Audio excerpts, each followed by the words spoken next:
Good morning, good afternoon, good evening. This is Teacher Jeffrey. Welcome to our topic about microorganisms, and we will put emphasis on fungi. Come and dive in.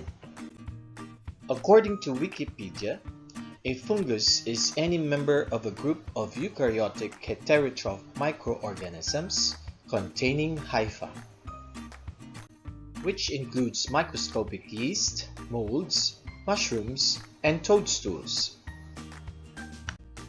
Let us define the terms in its definition. Eukaryotic organisms, heterotroph, hyphae. Firstly, they are eukaryotic organisms. What does it mean? Their cells contains nucleus and other structures, so their nucleus are well defined. Examples of eukaryotic organisms aside from fungi are protists, plants, and animals. The opposite of eukaryotic is prokaryotic. Prokaryotic organisms have cells with no defined nucleus and other structures. Prokaryotic organisms like archaea and bacteria. Second term is heterotroph. It means that fungi are organisms that do not produce their own food. Thus, they obtain their food by decomposition. They metabolize non-living organic matter like dead plants and animals. They can be saprophytic, parasitic, or symbiotic. The last term is hyphae. In most fungi, hyphae are thread-like structure which are the main mode of vegetative growth and branch out to become mycelium. Mycelium is the branching of the thread-like hyphae. We will understand these terms hyphae and mycelium in the structure of the fungi. Fungi is a separate kingdom. It is classified according to their method of reproduction and structure. For the basis of its method of reproduction, mostly of the fungi are reproduced by spore, sexually or asexually. Thus, they are called sporophores.